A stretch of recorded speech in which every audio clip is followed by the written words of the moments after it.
지난주죠 25일 통계청에서 작년도 2024년 사망 원인 통계를 발표했습니다. 우리나라 10대와 40대의 사망 원인 1위가 자살이다. 네. 우리나라가 불명예스럽게도 OECD 자살률 1위라는 것을 우리가 다 알고 있습니다. 그런데 이번에 40대의 사망 원인이 처음으로 암을 제치고 자살이 1위라는 것입니다. 이 통계가 1983년 관련 통계 작성 이래 처음으로 나타난 현상이라고 합니다. 2011년 이후에 작년도에 가장 높은 자살률을 보였다라는 암울한 기사를 보게 되었습니다. 사랑하는 성도 여러분, 저는 한 주 동안 잘 사셨습니까? 네. 과연 무엇이 잘 사는 것일까요? 건강하고 꼭 부자로 살아야만 잘 사는 것일까? 제가 한 책을 소개해 드리려고 하는데요. 1000번의 죽음이 내게 알려준 것들이라는 책입니다. 호스피스 의사가 쓴 책으로 삶과 죽음에 대해서 이야기를 하고 있습니다. 호스피스라는 단어는 여관이라는 뜻인데요. 네, 우리 인생의 마지막 마무리를 인천의 공항이 아닌 인생의 공항으로 표현하면서 천국 환송식을 하는 출국장으로 이렇게 이야기를 하고 있습니다. 저자는 1000명의 임종을 보면서 깨달은 것이 1000번의 죽음을 본 게 아니라 1000번의 삶을 배웠다. 이렇게 이야기합니다. 환자들의 삶의 이야기를 들으면서 죽음보다도 더 소중한 삶을 깊이 깨달았다. 이렇게 이야기합니다. 그렇다면 이 죽음과 삶은 어떤 관계를 갖고 있을까요? 여러분 혹 이 가운데 내가 정말 이 생에 한번 태어나 봐야겠다 하고 자기 의지를 가지고 태어나신 분 계십니까? 네, 한 사람도 없을 줄로 압니다. 네, 삶은 내 의지와 상관이 없지만 죽음은 삶의 결과물이라는 것입니다. 네, 죽음을 결코 삶과 분리돼서 이야기할 수 없다는 것이죠. 그래서 웰다잉은 반드시 웰빙과 직결된다. 이렇게 이야기합니다. 많은 분들이 인생을 삶과 죽음 이렇게 딱 잘라서 이야기하지만 저자는 이 과정 속에 한 가지를 더 이야기합니다. 삶과 죽어감과 죽음 이렇게 이야기합니다. 사실 우리가 살고 있다는 게 미래를 위해서 살고 있지 않습니까? 그러니까 미래에는 죽음이 있기 때문에 인간은 결국 죽음을 위해서 산다. 철학적으로는 이렇게 이야기를 합니다. 의학적으로 볼 때도 이미 20세가 되면은 신체가 다 이제 성장하고 노화로 들어가는 단계가 된다고 합니다. 그렇기 때문에 인생은 내가 인정하든 인정하지 않든 삶이 시작되면서 죽어감을 통해서 죽음이라는 순서를 맞게 되는 것이 자연스러운 순서라고 말합니다. 그런데 이 순서가 뒤바뀌는 경우가 있습니다. 어떤 때 뒤바뀔까요? 삶과 죽어감과 죽음이어야 되는데 죽음이 먼저 오는 경우, 갑작스런 불의의 사고를 당할 경우에는 순서가 바뀝니다. 이때 문제는 남은 가족들이 뒤늦게 죽어감이라는 그 어려운 시간을 감당해야 된다는 것입니다. 이때의 죽어감은 오히려 10년, 20년이 지나도 해결하기 어려운 상처가 될 수가 있다는 것입니다. 이처럼 죽어감이 없이 갑작스럽게 맞는 죽음은 남은 가족들에게 더 큰 고통을 남겨줄 수 있다. 그래서 죽어감이라는 것은 반드시 필요한 것이다. 네. 죽어감이라는 것. 아니, 이렇게 좋은 날 와가지고 왜 이런 이야기를 들어야 되냐 했을지 모르겠지만 이 시간은 듣기 싫은 그런 때로는 고통의 시간이 아닌 인생을 정리하는 정말 뜻깊은 시간입니다. 용서와 화해의 시간이요. 진정한 사랑을 확인하는 시간이라는 것입니다. 사랑하는 성도 여러분, 인생에는 반드시 끝이 있습니다. 믿으십니까? 날 때가 있으면 죽을 때가 있습니다. 시편 90편 12절은 우리에게 우리 날 계수함을 가르치사 지혜로운 마음을 얻게 하소서. 인생에 진정한 지혜가 있는 사람은 내 인생에 끝이 있다는 것을 아는 것입니다. 무슨 말일까요? 내 인생의 끝인 죽음을 안다는 것이죠. 죽음을 자연스럽게 받아들인다는 것입니다. 그렇다면 여러분 정말 죽음을 자연스럽게 받아들이고 계십니까? 모든 사람들이 자연스럽게 죽음을 그냥 당연한 거야 이렇게 받아들일 수 있을까요? 그렇지 않다는 게 문제 아니겠습니까? 성경은 히브리서 9장 27절을 보십니다. 한 번 죽는 것은 사람에게 정해진 것이요 그 후에는 심판이 있으리니. 모든 사람 앞에 두 가지 운명이 놓여 있습니다. 그것은 바로 죽음과 심판이라는 사실입니다. 그 누구도 예외가 없습니다. 사람이 한 번 죽는 것은 인간의 첫 번째 운명이요. 그 후에 심판은 인간의 두 번째 운명입니다. 이 심판이 바로 천국과 지옥의 심판입니다. 대부분 이 심판이라는 운명 앞에서 어떤 반응을 보일까요? 두 가지 보입니다. 첫 번째, 부인하는 거예요. 무슨 천국과 지옥이 있어? 믿지 않는 사람. 이게 첫 번째 반응입니다. 두 번째 어떤 반응일까요? 그냥 무시하는 거예요. 있는 것 같은데 그런가 보지. 신경을 끄고 사는 겁니다. 여러분 한번 생각해 보세요. 내가 부인한다고 해서, 내가 무시한다고 해서 그게 없어지는 것입니까? 피할 수 있겠습니까? 죽음 왜 그런 듣기 싫은 소리 해? 귀를 막는다고 해서 나에게 죽음이 다가오지 않습니까? 올해 이제 수능 시험이 곧 다가오고 있는데 아무리 이 수험생이 이 시험을 거부한다 할지라도 수능 날은 다가옵니다. 이 시험이 너무나 부담되고 준비가 안 돼서 나는 그냥 찍기만 할래, 신경 끄고 살아도 수능 시험은 하루하루 다가옵니다. 결코 수험생에게 비껴갈 수도 피할 수도 없습니다. 마찬가지로 하나님의 심판도 우리가 부인하고 무시할 수 있어요. 네, 그러나 피할 수는 없습니다. 이걸 아셔야 돼요. 그렇다면 어떻게 해야 될까요? 가장 지혜로운 것은 다가올 심판을 준비하는 것입니다. 네, 피할 수 없는 것은 준비하는 것이 지혜입니다. 이 책에 보면 저자가 죽음을 앞둔 그 많은 사람들의 공통점이 세 가지가 있더래요. 첫 번째, 지나온 삶에 대한 후회라는 겁니다. 두 번째, 죽음에 대한 두려움을 다 갖고 있다는 것입니다. 그리고 세 번째, 사후세계에 대해서 정말 존재하는가 궁금증을 갖고 있다는 거예요. 네, 이걸 평소에 이런 질문을 갖고 있어야 되는 것인데 안타까운 것은 죽는 순간에 더 늦기 전에 우리가 미리 준비해야 되지 않겠습니까? 죽음은 두 번이 존재하지 않아요. 단 한 번밖에 없습니다. 그러므로 우리가 실패하지 않기 위해서는 어떻게 해야 됩니까? 미리 준비해야 됩니다. 여기 젊은 분들 나하고 상관없는 게 아니라 젊을수록 하루라도 더 빨리 준비하는 것이 지혜로운 것입니다. 마음의 준비만 하는 것이 아니라 진짜 중요한 내 영혼의 준비, 이게 진짜 필요합니다. 그렇습니다. 여러분, 어느 누구도 자신의 마지막을 몰라요. 네. 내가 언제 갈지 우리가 아무도 모릅니다. 지금 당장 하나님이 부르시면 우리 다 놓고 가셔야 돼요. 네, 다 놓고 가야 됩니다. 그런 의미에서 하나님이 오늘 또 하루를 선물로 주셨어요. 네. 그래서 오늘이 선물인 것입니다. 오늘 하나님께서 선물로 주신 이 생명의 소중함, 세월의 소중함, 시간의 소중함을 감사하시면서 사랑하며 살기에도 부족한 이 시간 미워하지 마시고 용서하고 서로 사랑할 수 있는 그런 의미 있는 복된 하루를 보내시는 여러분 다 되시기를 주님의 이름으로 축복합니다. 네, 너무 무거운 주제를 말씀드린 것 같아서 죄송하지만 여러분, 믿음이 무엇일까요? 믿음이 베드로전서 1장 9절입니다. 믿음의 결국 곧 영혼의 구원을 받음이라. 믿음의 결론은 영혼의 구원이다. 믿음은 구원의 문제입니다. 믿음은 영혼의 문제입니다. 믿음은 생명의 문제입니다. 믿음은 영생의 문제입니다. 이 생명과 영생의 문제인 믿음에 대해서 여러분은 어떤 믿음을 가지고 계십니까? 안타깝게도 많은 그리스도인들이 예수 믿는 것을 부끄럽게 생각하는 사람들이 있습니다. 교회 나가는 것을 부끄럽게 생각하고 이야기를 못하는 사람들이 있어요.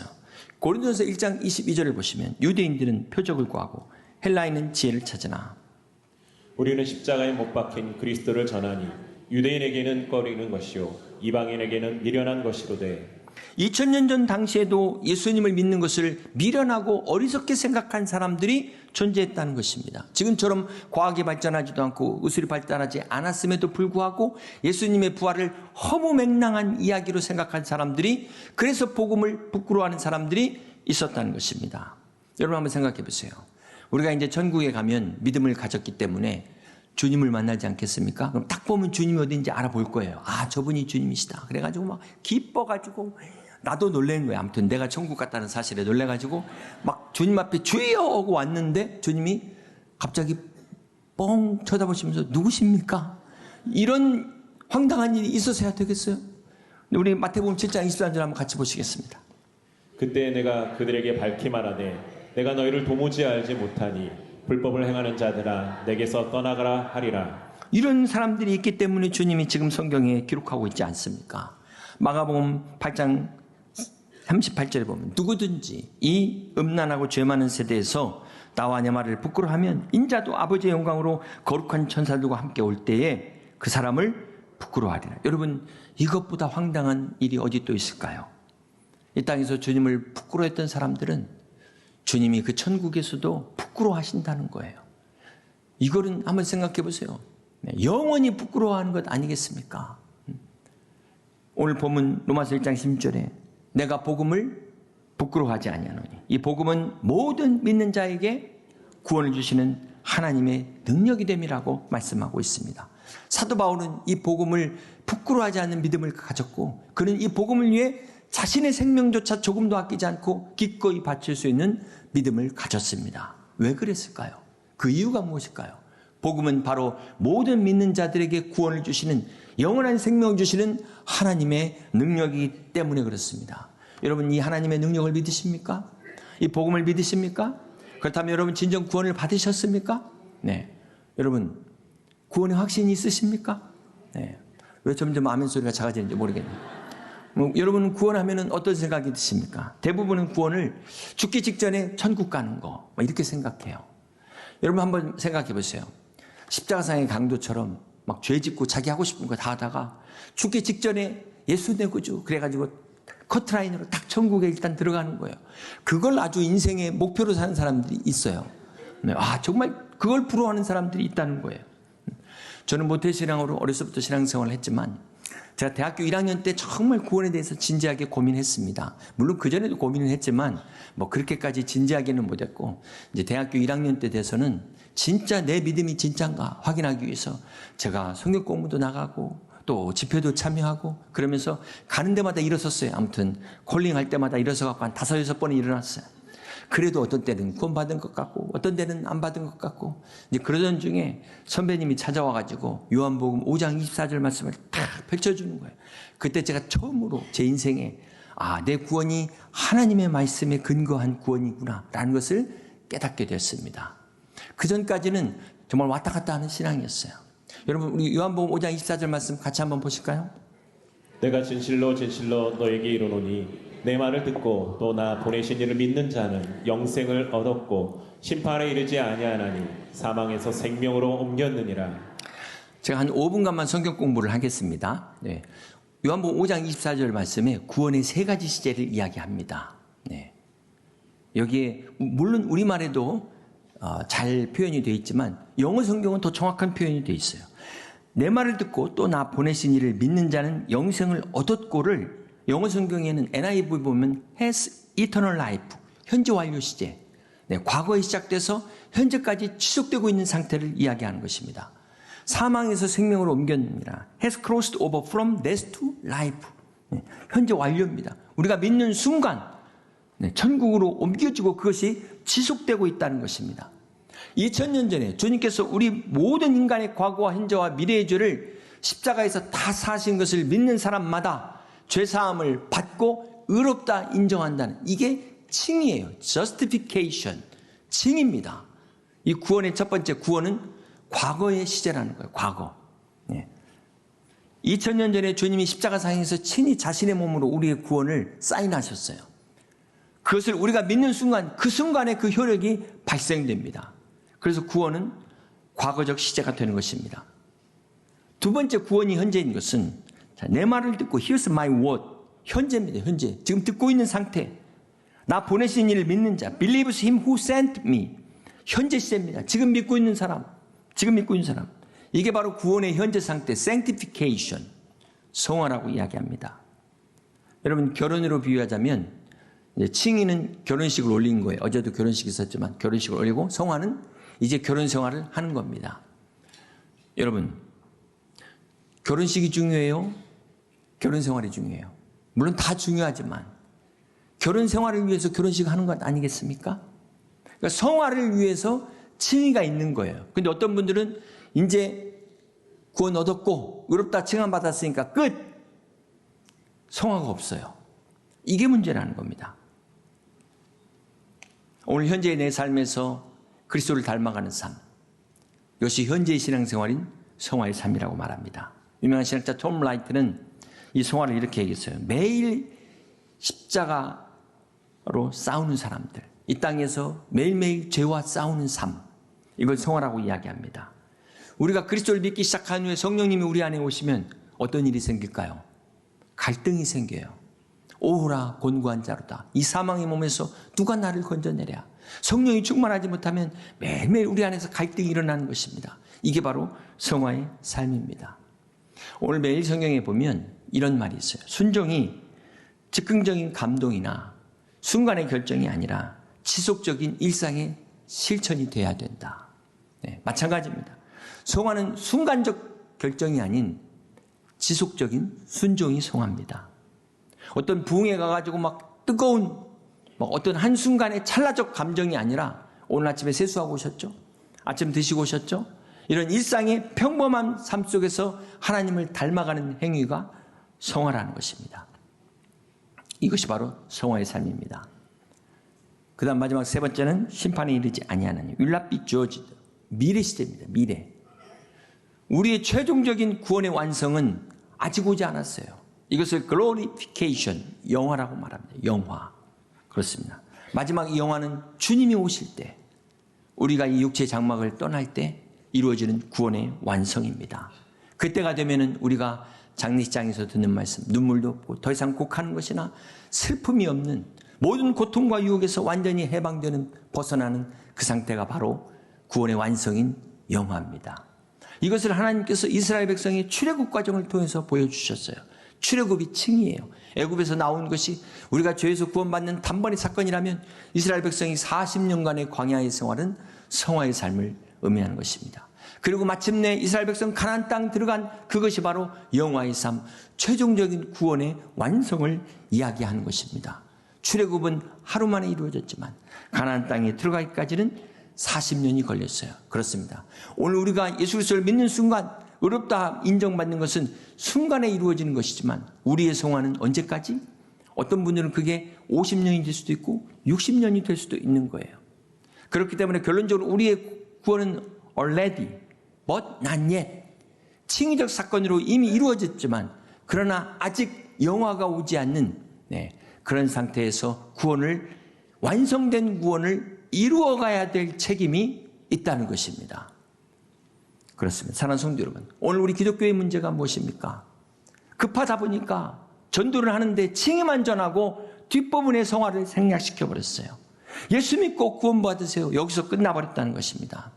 그러다 보니까 믿는다고 고백하면 이게 다 구원이구나 착각하는 거예요. 구원의 과거 시제만 갖고 있는 것입니다. 이렇게 성화 없는 칭의만 있다 보니까 어떻게 될까요? 말씀을 들을 때는 확신이 있는데 나가면서 집에 가면 의심이 오고, 시험이 오면 흔들리고, 고난이 오면 원망하고, 이런 신앙이 되는 겁니다. 성화 없는 칭의는 이게 머리로는 이해가 되는데 여기서는 이해가 안 되는, 감정에 의해서 좌우되는, 말씀에 근거가 두지 못하는 이런 신앙이 되어버린다는 것입니다. 그러므로 오늘 내 믿음이 진짜인가 가짜인가, 확신인가 착각인가, 그것은 오늘 나의 믿음의 현재 상태인 성화의 상태를 돌아봐야 됩니다. 구원의 칭의와 미래의 영화의 사이에서 오늘 나는 지난 한 주간 이 성화의 삶을 어떻게 살았는가, 이 칭의만 믿고 미래의 영화만을 생각한다면 오늘 앞에서 말씀드린 것처럼 그냥 개차반으로 살다가 죽기 직전에 예수 내 구주하고 구원받는 게 최고라고 생각하는 것입니다. 이런 사람들이 믿기는 믿어도 복음을 부끄러워한다는 거예요. 자기 의지로 신앙을 갖지만 결정적인 순간에는 이게 진짜 믿음인지 자기 스스로도 확신하지 못하는 그런 가짜 믿음에 빠지게 된다는 것입니다. 이런 사람들은 구원의 감격이 뭔지를 몰라요. 이런 사람들 가운데, 혹 여러분 가운데 내가 11조 안 했는데 하나님이 나를 치시는 것 아닐까? 내가 지난 한 주간 말씀대로 살지 못했는데 하나님이 벌 주시지 않을까? 혹시 두려운 마음으로 신앙생활을 하고 있지 않습니까? 많은 사람들이 하나님의 의를 공의, 하나님의 심판, 하나님의 정의, 이것만 생각하고 두려워하는 사람들이 있습니다. 근데 구약의 하나님이 그러시죠. 그러다 보니까 어떻게 해요? 벌받지 않기 위해서 신앙생활을 하는 거예요. 구원받기 위해서 자기 스스로가 고행을 자초하는 것입니다. 중세시대, 종교개혁 전까지는 다 그렇게 신앙생활을 했잖아요. 유명한 종교개혁가 마틴 루터도 그렇게 신앙생활하다가 로마서 1장을 읽고 깨달은 것 아닙니까? 오늘 본문 16절 17절을 읽고 그가 복음을 깨닫게 됐어요. 원래 마틴 루터는 아버지의 권유로 법학을 공부하게 됐습니다. 이 루터가 법학을 공부하다가 사제가 되기로 결심한 이유가 무엇일까요? 1505년 7월 2일 벼락 맞는 사건을 경험합니다. 그가 에그프리트를 가는 중에 옆에 있는 친구가 벼락 맞아 즉사해요. 그 즉시 무릎을 꿇고 하나님 앞에 소원합니다. 하나님 여기서 살려주시면 내가 사제가 되겠습니다. 이게 신앙이라기보다는 그 당시에 구원 얻는 확실한 방법은 사제가 되는 길이었어요. 그 당시에 믿음을 가졌기에, 그런 믿음을 가졌기에 막 급할 때 그런 행동이 나오는 것이죠. 결국 루터는 그 길로 법학을 포기하고 곧장 어거스틴 수도원에 입학해서 사제의 길을 걷게 됩니다. 영국 예일대 교회사 교수인 롤란드 베인턴은 마틴 루터 생애의 책을 썼는데 거기에 이런 내용이 나와요. 루터가 사제가 됐어도 하루에 7시간을 기도했어요. 그리고 매일 하나님의 말씀을 묵상했습니다. 그런데 여전히 그 안에 두려움이 해결되지 않아요. 여전히 그 안에 이 불안이, 공포가 해결되지 않습니다. 그러다 보니까 어떻게 됩니까? 어차피 안 되는 걸 요구하는 하나님이라면 나는 그런 하나님 증오한다. 막 이런 짜증 섞인 이야기까지 하게 됩니다. 이런 루터가 하나님은 우리가 행한 업적 때문이 아니라 오직 예수 그리스도를 믿는 믿음을 보시고 우리를 의롭다 선언하신다는 이 로마서 1장의 하나님의 의를 깨닫게 된 것입니다. 그러면서 이렇게 고백해요. 나는 마치 그날 새로 태어난 것 같았고 열린 문을 통하여 낙원에 들어간 것 같은 기분이었다. 그렇습니다. 여러분, 이것이 복음입니다. 사랑하는 성도 여러분, 여러분 하나님을 오해하고 있지 않습니까? 하나님 나에게 막 끊임없이 요구하는 하나님, 내가 조금이라도 실수하면 정죄하시는 하나님, 막 나를 심판하시는 하나님으로만, 두려운 하나님으로만, 무서운 하나님으로만, 벌 주시는 하나님으로만 오해하고 있지는 않습니까? 복음은 오늘 수고하고 무거운 짐진 자들에게 더 무거운 짐을 얻는 것이 복음이 아닙니다. 복음은 우리의 모든 죄짐을, 이 무거운 죄짐으로부터 우리를 해방시키는 하나님의 사랑이요 축복이요 은혜인 것을 믿으시기를 바랍니다. 오늘 로마서 1장 17절입니다.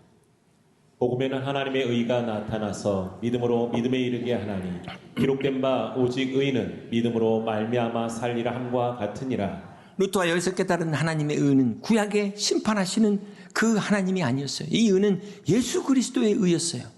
우리의 죄를 용서하시가 이 땅에 오신 예수 그리스도의 의. 죄인은 결코 하나님 앞에 스스로 나갈 수 없습니다. 구원의 문제를 해결할 수 없습니다. 그래서 죄로 인해 하나님과 단절된 우리를 하나님께서 사랑하셔서 하나님의 의를 이루시기 위하여 예수 그리스도를 보내셔서 하나님과 우리의 단절된 관계를 다시 세우신 것입니다. 다시 회복시키신 것입니다. 이게 하나님의 의예요. 이 하나님의 의가 바로 복음입니다. 이 복음을 깨달은 자들에게 오직 의는 믿음으로 말미암아 살리라, 이렇게 말씀하고 있어요. 여러분, 오직 의는 믿음으로 말미암아 살리라, 이 말씀이 어디에서 나왔을까요? 구약의 하박국입니다. 호박국이 아니고 하박국에서 나온 말씀. 하박국 2장 4절입니다. 보라 그의 마음은 교만하며 그 속에서 정직하지 못하나 의는 그의 믿음으로 말미암아 살리라. 하박국 시대는 여호야김 시대의 선지자였습니다. 이 당시에 폭압과 불의가 횡행하던 시대였어요. 악인이 득세하던 시대였습니다. 의인이 핍박받던 시대였어요. 의인들이 절망하던 시대, 하박국 선지자가 기도합니다. 여호와여, 내가 부르짖어도 주께서 듣지 아니하시니 어느 때까지리까? 내가 강포로 말미암아 외쳐도 주께서 구원하지 아니하시나이다. 어찌하여 내게 죄악을 보게 하시며 패역을 눈으로 보게 하시나이까? 하나님, 어찌 악인이 득세하시는데 이렇게 잠잠하십니까? 하나님 살아계신다면 어찌 이렇게 침묵할 수 있습니까? 하박국이 항변합니다. 계속해서 항변합니다. 13절입니다. 주께서는 눈이 정결하심으로 악을 참아보지 못하시며 패역을 참아보지 못하시거늘 어찌하여 거짓된 자들을 방관하시며 악인이 자기보다 의로운 사람을 삼키는데도 잠잠하시나이까? 하박국이 어찌하여 하나님 거짓된 자들을 형통케 하십니까? 어찌하여 악인이 의인을 괴롭히는데 하나님 저들을 그대로 놔두십니까? 이렇게 하소연하고 있어요. 항변하고 있어요. 절규하고 있어요. 그때 하나님께서 응답하십니다. 하박국에서 말씀하십니다. 하박국에게 이렇게 말씀하십니다. 2장 3절입니다. 이 묵시는 정한 때가 있나니 그 종말이 속히 이르겠고 결코 거짓되지 아니하리라. 비록 더딜지라도 기다리라. 지체되지 않고 반드시 응하리라. 보라 그의 마음은 교만하여 그 속에서 정직하지 못하나. 함께 있습니다. 의인은 그의 믿음으로 말미암아 살리라. 여러분, 의인은 그의 믿음으로 말미암아 살리라가 하박국 시대의 이 절망적인 상황 가운데 나왔다는 사실을 기억하시길 바랍니다. 하나님, 세상에 어찌 이런 일이 일어날 수 있을까요? 이렇게 가슴을 치며 애통하는 하박국에게 하나님께서 비록 더딜지라도 기다려라. 의인은 믿음으로 말미암아 살리라. 이때 하나님이 이 말씀을 주셨습니다. 사랑하는 성도 여러분, 여기서 믿음은 히브리어로 에무나, 헬라어로 피스티스입니다. 믿음이라는 건 내가 동의합니다. 듣고 보니까 믿을만 하네요. 이런 지적 동의가 아니라 여기서의 믿음은 신실함입니다. 견고한 것입니다. 흔들리지 않는 믿음을 말하는 것입니다. 그렇습니다. 사랑하는 성도 여러분, 하나님께서 하박국에게 말씀하신 이 믿음은 어떠한 환경 가운데서도 휘둘리지 않는 믿음을 말씀합니다. 모든 문제가 해결되지 않는 상황 속에서도, 물론 우리가 믿음으로 해결할 수 있어요. 그러나 해결되지 않는 상황 속에서, 고통이 사라지지 않는 현실 속에서도 끝까지 약속하신 말씀을 붙들고 견디는 것, 이것이 오직 의인은 믿음으로 말미암아 살리라 말씀하신 응답입니다. 이것이 진정한 의인의 삶입니다. 사랑하는 성도 여러분, 오늘날 하박국 시대처럼 우리가 사는 세상도 마찬가지예요. 온통 불의와 혼란 속에서 하나님 왜 기도하시는데도 침묵하십니까? 우리가 이런 질문 들지 않으세요? 혹시 여러분 안에 이런 고민 없으십니까? 그럴 때 하나님 동일하게 말씀하십니다. 더딜지라도 기다려라. 오직 의인은 믿음으로 말미암아 살리라. 그렇습니다. 오늘 세상의 불의와 고통으로 하나님의 약속이 더딘 것처럼 보인다 할지라도 우리는 끝까지 붙들어야 됩니다. 믿음은 단순히 기다리는 것이 아니라 신실한 믿음으로 하나님을 끝까지 붙잡는 것입니다. 바라기는 오늘 모두가 이러한 믿음을 가지고 절망 속에서도 끝까지 하나님의 약속을 바라보면서 이 믿음 지켜나갈 수 있는 여러분 다 되시기를, 오직 의인은 믿음으로 말미암아 살리라는 믿음으로 한 주 한 주 승리하는 우리 여의도 침례교회 모든 성도들 다 되시기를 주님의 이름으로 간절히 축원합니다.